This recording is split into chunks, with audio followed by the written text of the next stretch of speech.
सूरज सिंह जी। साथियों, अब इस कार्यक्रम को श्रद्धांजलि सभा को समाप्त किया। वो प्रेम आशीर्वाद इतना कहना चाहूंगा कि माननीय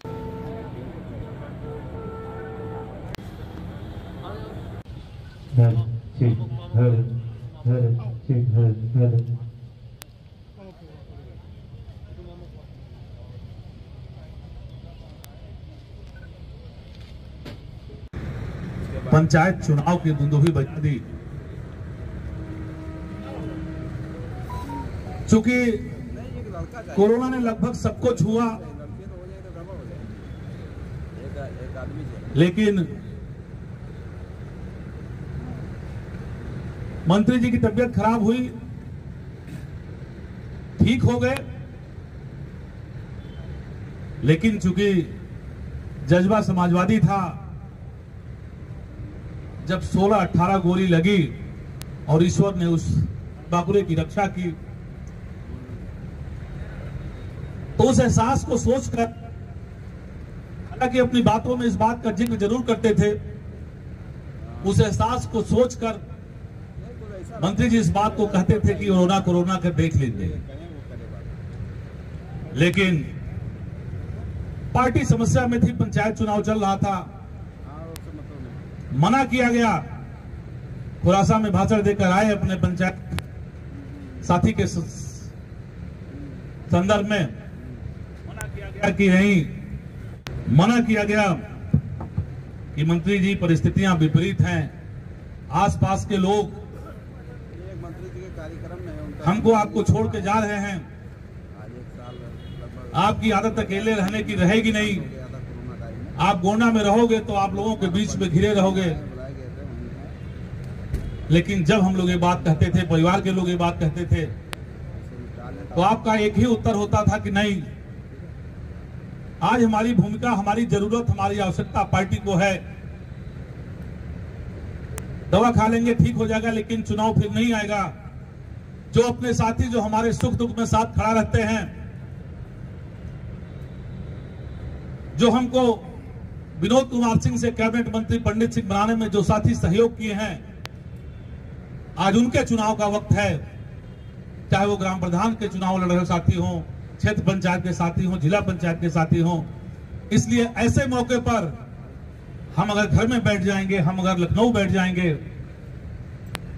तो ये उचित नहीं होगा। और इसी सोच ने हमारे उस जंगी साथी को अपने आगोश में ले लिया और कोरोना रूपी महामारी ने और पूरे देश में और पूरे प्रदेश में आम जनमानस के दिलो दिमाग पर जो छाप आपने छोड़ा, निश्चित तौर पे आने वाली सदियां जब आपको पढ़ेंगी, आने वाली सदियां जब गोंडा के इतिहास को पढ़ेंगी। इस श्रद्धांजलि कार्यक्रम में मौजूद हमारे सभी बड़े छोटे भाइयों, हमको जो है मंत्री जी के साथ बहुत वक्त बिताने का सौभाग्य प्राप्त हुआ। बहुत सी चीज़ें उनसे सोची, सीखी, और जो मैंने उनके अंदर एक गरीबों की खिदमत का जो जज्बा देखा और जो लगन देखी, वो हमने आज तक किसी भी नेता में नहीं देखा।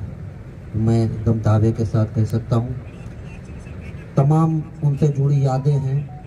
एक दफ़ा हम लोग दिल्ली जा रहे थे, स्वर्गीय अमर सिंह जी के पिताजी का शायद देहांत हो गया था, तो रात में मंत्री जी ने कहा कि नहीं, चलो उनके घर चलना ज़रूरी है।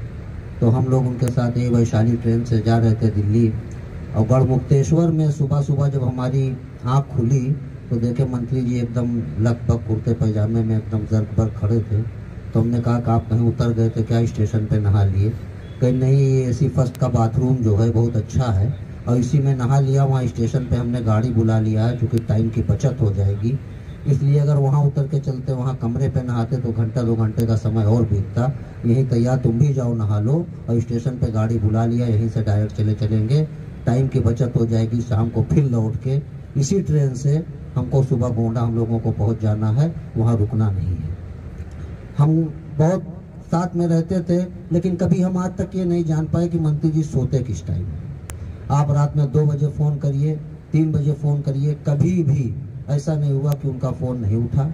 आज वो हमारे बीच में नहीं है। हम लोग उनको सच्चे दिल से खिराजी अकीदत पेश करते हैं, श्रद्धांजलि पेश करते हैं और हमारा अपना ये मानना है। हम लोग यहाँ पर इकट्ठा हुए हैं जो इस जिले में ही नहीं पूरे मंडल में सभी के दिलों पे राज करते थे, जिनका एहसास आज हम सबको हो रहा है कि वो हमारे बीच में नहीं है, जिनकी कमी न कोई पूरा कर सकता है न किसी ने किया है। ऐसे नेता जिन्होंने गोंडा में समाजवादी पार्टी की पहचान दी, आज वो हमारे बीच में नहीं है। आप यकीन नहीं करेंगे कि मुझे मेरे सभी समाजवादियों को उनकी कितनी कमी महसूस हो रही है। आप यकीन नहीं करेंगे जब उनकी बात होती है तो जिस्म के रोए खड़े हो जाते हैं। बहुत करीब से उनको हमने जाना है और कुछ ऐसी बातें जो कभी वो अकेले हुआ करते थे तो कहा करते थे, वो याद आया करती है। वो सिखाया करते थे कि राजनीति में अगर तुम्हें बढ़ना है तो क्या करना चाहिए। अगर कोई तुम्हारा अपना नहीं है तब भी तुम्हें उसे अपना बनाना है। अगर किसी ने तुम्हारी मदद नहीं की है तो ये नहीं सोचना है कि उसने तुम्हारी मदद नहीं की है, आप उसकी मदद करें।